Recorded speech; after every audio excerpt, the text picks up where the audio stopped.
Dan semoga Allah subhanahu wa ta'ala menghancurkan sehancur-hancurnya para pelaku pembantaian 6 syuhada pengawal kami dan yang memerintahkannya, serta para aktor intelektualnya juga yang merestuinya, dan semua yang terlibat dalam pembantaian sadis dan brutal tersebut secara langsung maupun tidak langsung. Allahumma dammirhum tadmira waqtulhum balada wala tughadir minhum ahada ya qawi ya matin ya muntaqim amin ya rabbal alamin. Allahu Akbar, Allahu Akbar. Assalamualaikum warahmatullahi wabarakatuh. Bismillahirrahmanirrahim. Allahumma ala abdiyati wa ala alamin. Allahumma salli ala sayyidina Muhammadin wa ala alihi wa sahbihi ajma'in.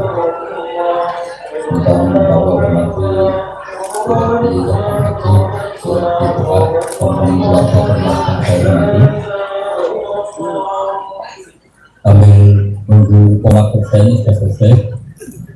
Ini mau lagi jadi pengarang kayak Pak Mahfud atau jadi pendengar yang baik?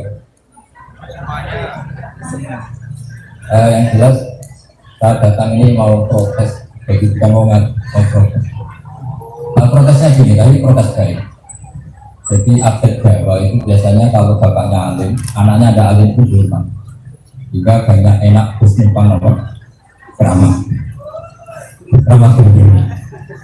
Kalau lagi Arab itu kebalikan. Jadi mbahnya itu entah siapa itu nggak pernah dibincangkan. Gara-gara punya cucu alim, punya titik alim, itu terus ikut terus. Hingga dalam pepatah orang-orang Arab ada kalimat kama tasarrufa bi Muhammadin adnan. Kama tasarrufa kaya oleh jadi mulia bi Muhammadin sebab wujudnya kaki Nabi Muhammad sallallahu alaihi wasallam. Sopo adnan saya. Jadi orang dulu gak peduli adnan yang ini gimana itu sopo, apalagi di situ ada kilat, ada samping sopo. Tapi gara-gara lahirnya Muhammad Sallallahu Alaihi Wasallam yang bisa mengubah dunia jadi baik, orang nyari alimnya siapa, banyak siapa. Orang juga gitu. Orang itu nyari-nyari.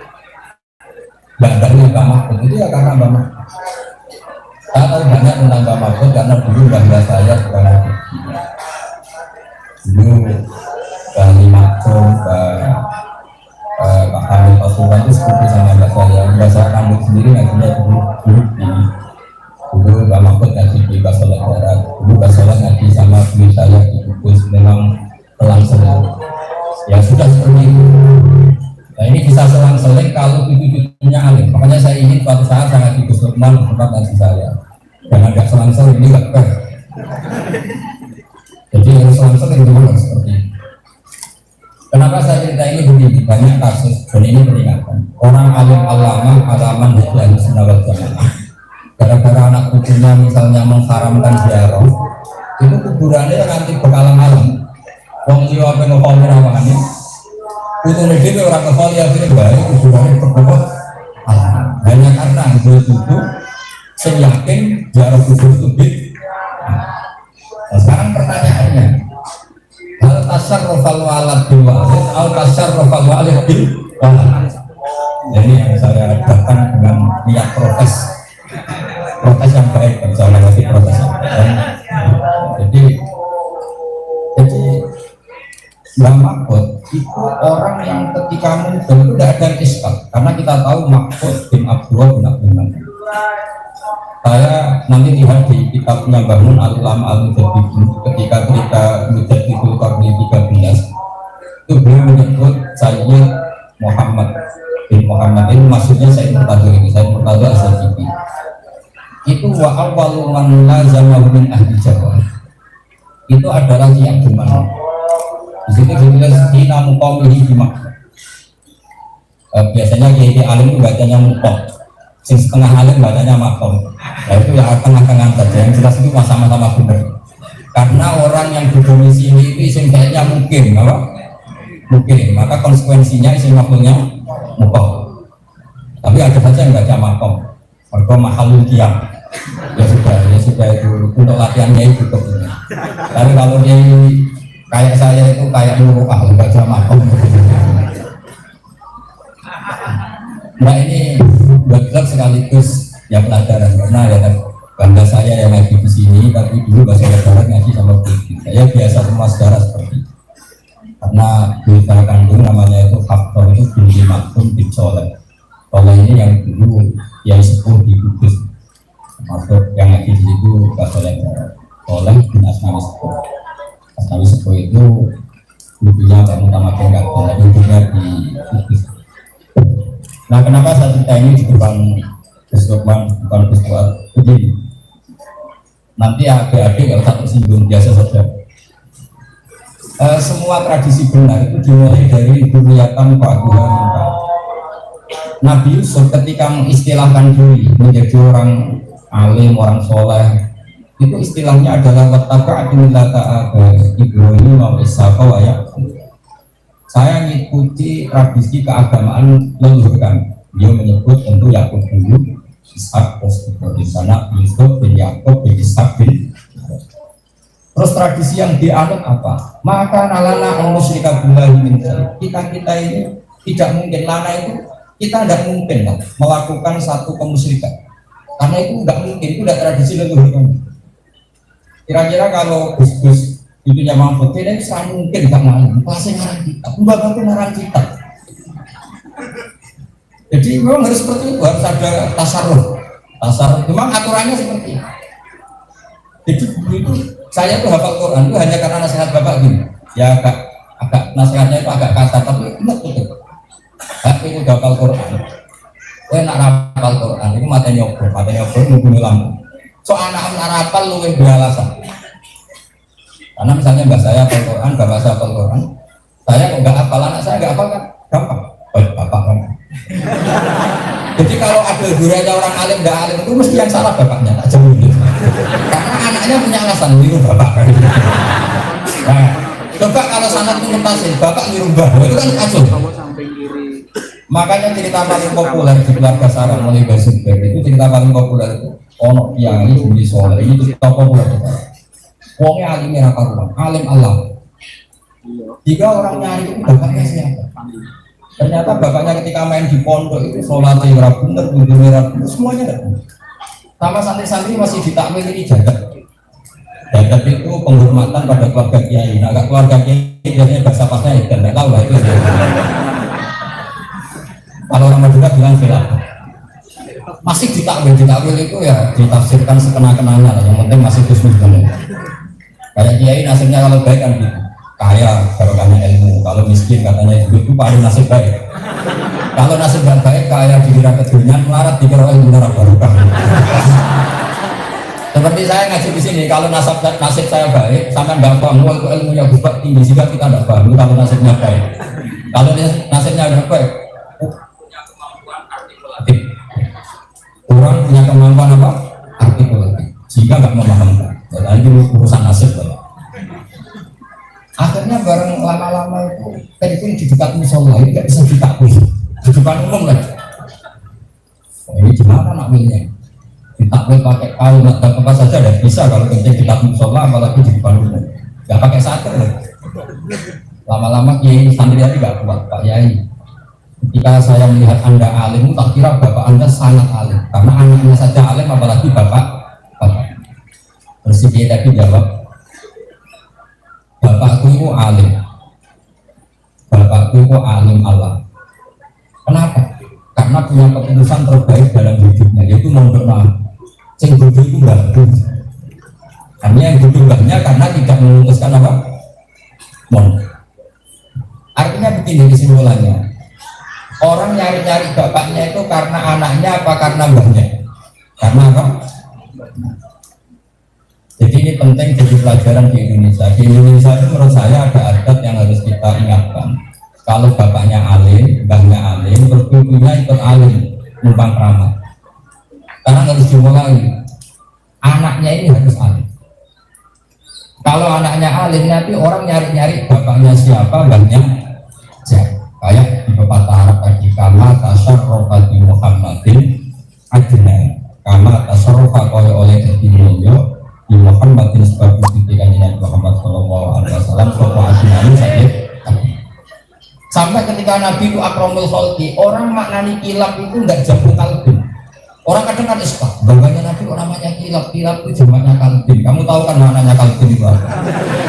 Wah itu kriminal kalau kamu kalbin, kamu maknani hewan yang dalam bayangan kamu itu salah besar.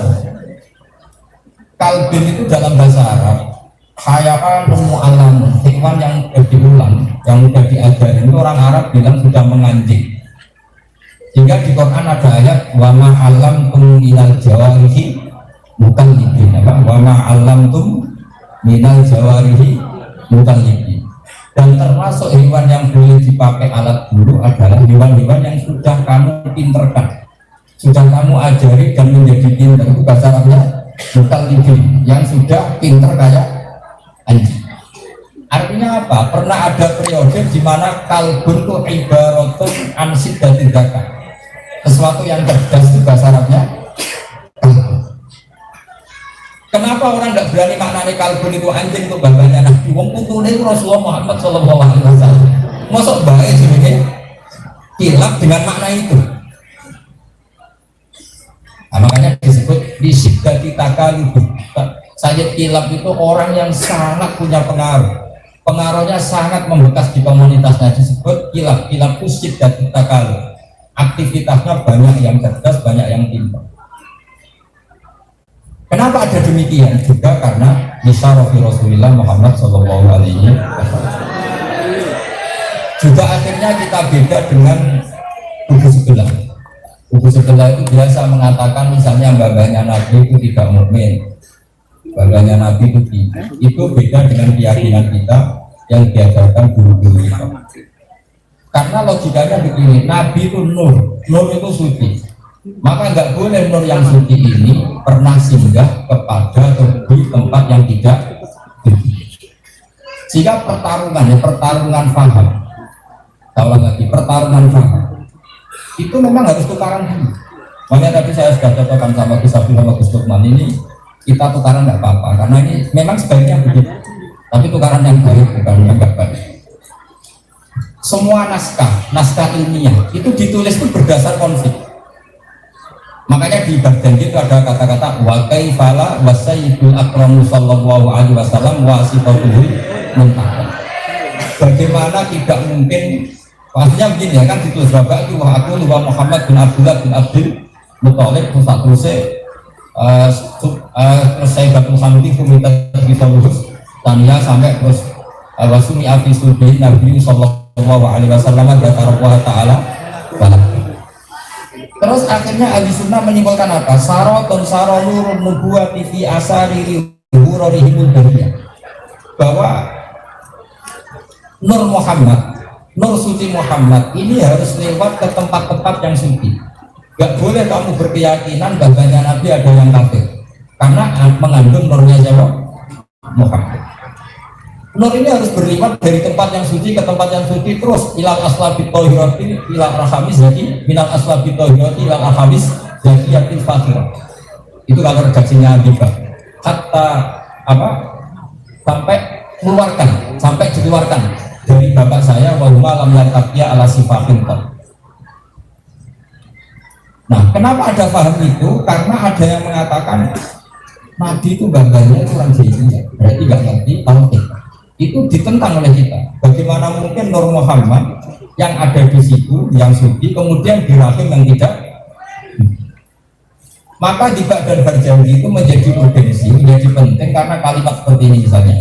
Tarokus sifaha falam yusibhum aruhu min adami wa ila abihi. Jadi kalau maknanya ya taroku podo ninggal sopo babai Nabi as-sifaha yang perzinaan. Falam yusibhum mongkora mekenani hum engkoro abaan Nabi opo aruhi opo epizino min adami wa ila abihi. Bagian disaksikan hafizul ilahu karomatan li Muhammadin abahul amjada saunal ismi. Hafizul joko sama alilahu pengeran hafizul ilahu karomatan krono ngergani li Muhammadin mari Muhammad Allah jago abau imbang bayi Nabi atau leluhurnya Nabi al-amjada sing agung. Dengan setelah status Muhammad adalah at-tahirul mutahhar, orang yang suci dan disucikan, nggak kebayang kalau kamu punya rumus ada tahir al-mutahhar min kafirin min kafir.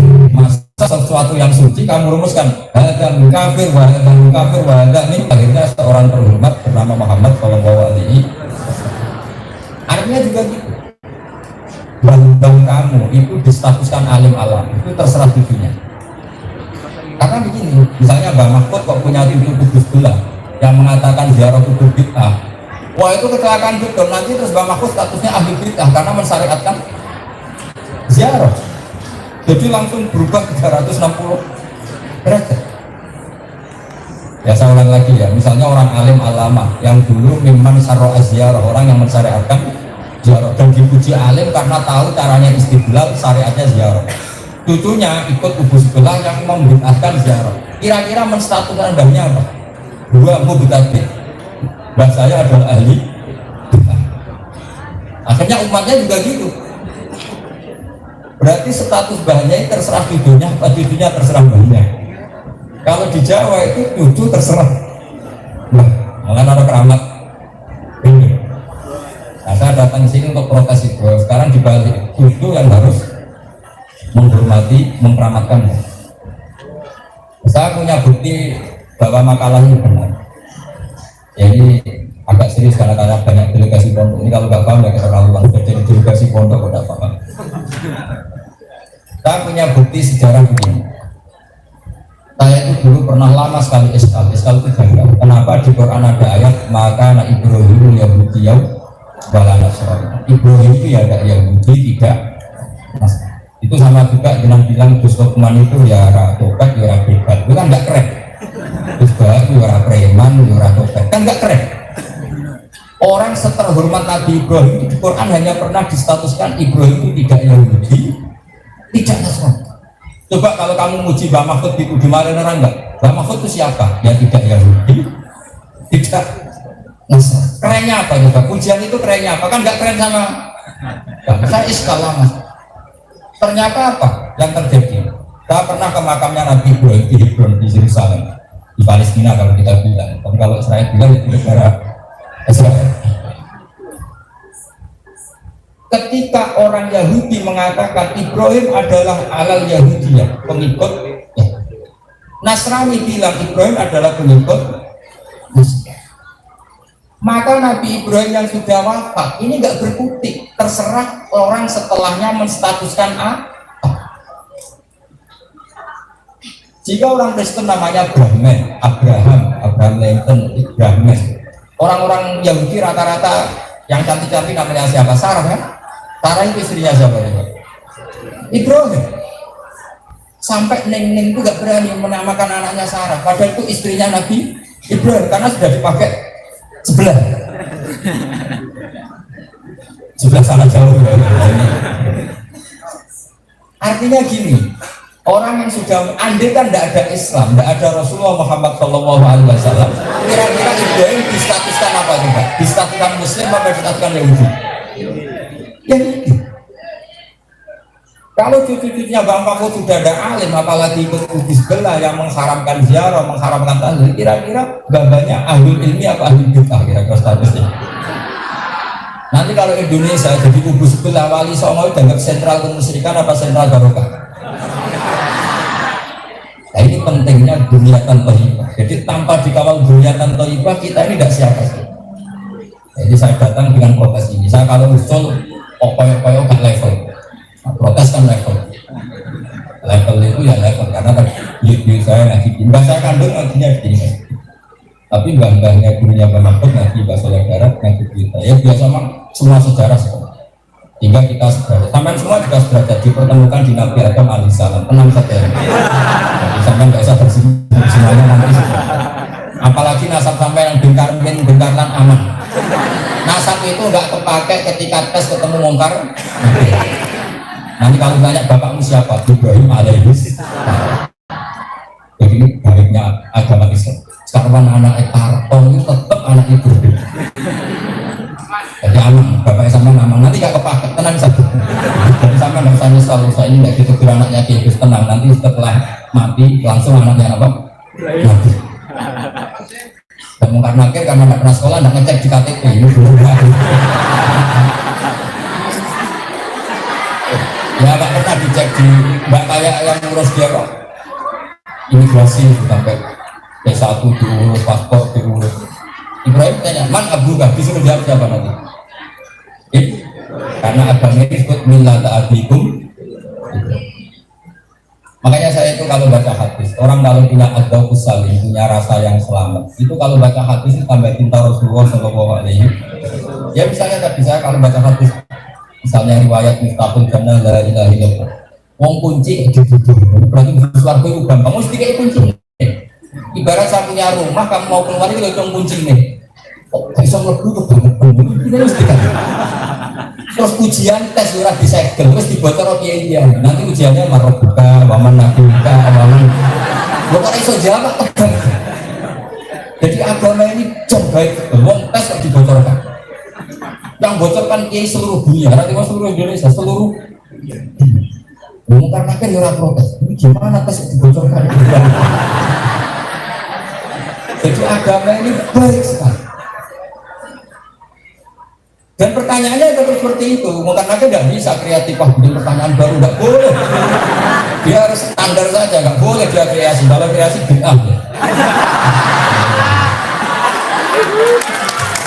Kalau kreasi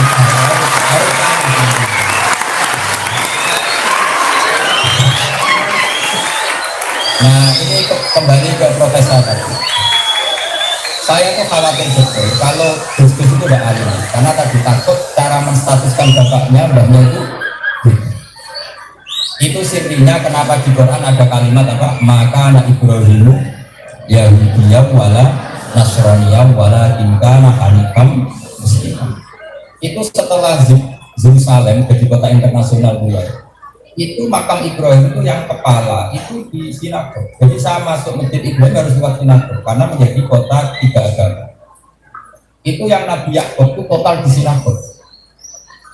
Nabi Daud lebih parah lagi, dipakai atribut Yahudi. Jadi pakai selimut, pakai kafan, semuanya atribut apa? Dan yang ziarah harus pakai atazai bisa juga harus pakai atribut.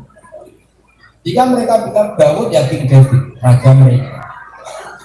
Artinya gini, ketika mereka mensejarahkan, kita tidak berikuti. Coba, Daniel itu yang pakai nama Daniel itu orang Islam apa non Muslim? Non Muslim. Padahal kamu tahu Daniel itu nabi apa enggak nabi? Nabi, ahli tauhid apa ahli syirik? Ahli tauhid. Yusa bin Nun. Yang pakai nama Yesua itu Muslim apa non Muslim? Maka seharusnya santri-santri punya keberanian. Namanya Yusa bin Nun. Nanti lama-lama nanti Yusa. Kenapa keren? Karena istrinya Nabi. Tapi karena sekarang yang pakai kubu sebelah jauh tadi. Seakan-akan Sarah itu ya Yahudi ya. Maka menurut saya ayat maka anak Ibrahim Yahudi wala Nasrani itu menurut saya tamparan bagi kita. Tamparan bagi kita untuk tetap memegang sejarah sesuai originalitasnya sejarah. Kalau tidak akan disejarahkan orang. Coba sekarang nasibnya Ihya kayak apa? Kitab paling barokah. Tapi semenjak orang ahli hadis itu dibully habis-habisan. Hadal hadis wahum jibtan, hadal hadis mawdu'un ma'aslalah. Jika orang baca Ihya sekarang itu nggak nyaman. Sekarang yang dicetak secara masif itu yang edisi tahqiq. Edisi tahqiq ironisnya hadis-hadis Ihya dia lama-lama orang ini Imam Ghazali sok hadis Taurat. Coba kalau di kampus-kampus orang bilang Ghazali itu pakai orang yang sudah meninggal itu sudah tidak bertutik. Sudah seperti itu, doanya seperti itu. Sehingga terserah yang mensejarahkan setelah. Ketika orang meyakini Ibrahim Yahudi, yang Nasrani meyakini Ibrahim Nasrani, tampillah Rasulullah Muhammad SAW. Terus beliau ngendikan Ibrahim tidak Yahudi, tidak Nasrani, tapi bapak tauhid. Lalu buktinya apa kalau Ibrahim bapak tauhid? Debat. Begini kata Nabi, Ibrahim itu pernah di Mekah. Nah ini judulnya. Orang Yahudi Nasrani tidak percaya. Anda bagaimana judulnya? Anda ini orang Mekah. Hidupnya di Medina, sementara Ibrahim orang Palestina. Ibrahim kita tahu orang Palestina, tempatnya meskipun dia dulu orang sekitar Babilia. Anggap saja orang Palestina gitu. nanti malah ruwet, nanti lahirnya gimana. Tapi sebenarnya saya tahu memang logikanya gitu. Jadi memang karena lahir mungkin dulu namanya Begian, kawasan itu pindah ke Syam, kemudian pindah ke Mekah. Akhirnya Nabi Muhammad bilang, Ibrahim itu pernah ke Mekah. Buktinya apa? Terus disebut di ayatum bayinatum maqamu Ibrahim. Buktinya jejak kakinya ada di Mekah, yaitu maqam Ibrahim, bekas injakannya kaki apa? Ibrahim. Nah kalau itu belum benar makom, karena mahal lukiyamir rijli, karena memang kakinya Ibrahim diinjak di situ, makanya di situ di ayatum bayinatum maqamu Ibrahim. Tapi kalau tempat berdomisili itu aqama yuqimu iqamatan, makanya bahwa mungkin berarti apa? Mukom. Tapi kalau yang diinjak kaki betul namanya apa? Makanya qoma zaitun, maknanya dia berdiri di situ.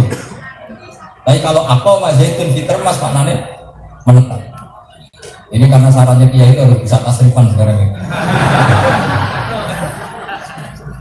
Nah, kita teruskan. Sehingga pengarang Darjan itu tahu betul masalah utama Muhammad jadi nabi adalah dia itu anaknya siapa, turunannya siapa. Itu pula yang dipakai alat orang Yahudi Nasrani. Muhammad kok ngaku nabi, kok anak Isopo, wong Mekah itu terkenal ilmu jahiliyah, kok jadi nabi kurang mungkin. Jika orang-orang Yahudi Medina itu pede sekali mengkritik nabi. Makanya terjadi dengan tegasnya ngendikan wadah dufa'akul wa Muhammad bin Abdillah bin Abdul Muttalib wasmuhu Syaikhul Hamdi Humitat Bitolus. Jadi itu buku sejarah. Kamu harus tahu ya, Muhammad punya bapak Abdullah, punya bapak Abdul Muttalib, punya bapak Hashim ini. Nah gara-gara ditulis bahasa Arab, terus satu yang mau kadang paham. Mau soalnya akhirnya buku sebelah darah ini mantra. Akhirnya jubit. Santri ya ora paham, mocone ya kayak mantra tenan ora paham. Kok santri sing ora paham maksud. Mergo sing paham kiai ini wis ora ngarep janjian lan padha dhewe ya kan. Nah, setelah disegarakan, jadi sejarah itu normal. Makanya saya berkali-kali bilang, saya pernah ngaji di PBN bilang, andai kan tiba berjanji ditulis bahasa Indonesia itu lagi buku sebelah tidak akan dikatakan kita, karena itu murni buku sejarah. Gara-gara diwaca bahasa Arab matanya kayak jimat itu sampai kayak mantra. Apalagi semakin berkat berbarokah, akhirnya fungsinya kayak jimat. Di situ sampai diterangkan wa adnaru bila roy bin inna zabil ulumin nasabiyah ila dzati Ismail nisbatuhu wa mun. Dan saya pastikan yang namanya adnan itu nasabnya sampai Nabi Ibrahim alaihissalam. Sehingga akhirnya orang Yahudi Nasrani orang-orang mungkin Muhammad Nabi, karena ternyata turunannya itu mulai banyak yang mau mengakui Islam. Itu disebut kelihatan lupa bukan. Jadi nggak bisa yang bisa bela Mbah Mahfud bin Abdul Kanan dia harus harus Lukman, harus mulai dulu mulai dari. Karena tadi sekali anak cucunya tidak alaman wa alamin walihim wa ala tariqatihim, punya pikiran yang berbeda, nanti orang mengira bagainya juga seperti itu. Maka kata kunci kita adalah dirinya. Dan saya bangga jadi guru yang ke-6 kalau nggak itu dari Mbak Soleh. Mbak Soleh saya itu gurunya Mbak Soleh Darat. Ya tentu diantara gurunya Mbak Soleh Darat banyak. Di antaranya beliau pernah ngaji di Bugis. Tentu bapak saya juga mungkin pernah ngaji babanya bahwa biasa lah silang-silang seperti itu, pasti seperti itu. Bukan mungkin tapi pasti seperti itu. Nah kenapa saya cerita ini supaya konsisten wattabi'atulillah ta'ala dari Ibrahim mau sakoya. Harus ada kata wattabi'atu, saya ikut. Karena sekali tidak ikut ini menjadi masalah besar. Mungkin Gus Topan tahu banyak betapa pondok yang sekarang bangganya Katolik Katolik karena yang mengharapkan itu dunianya sendiri. Orang lain bisa apa?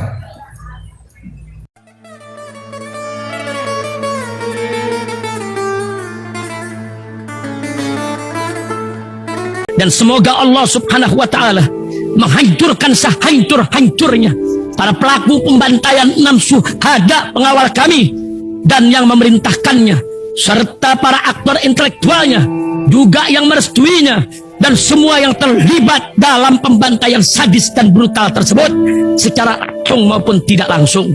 Allahumma dammirhum tadmira waqtulhum balada wala tughadir minhum ahada ya qawi ya matin ya muntaqim amin ya rabbal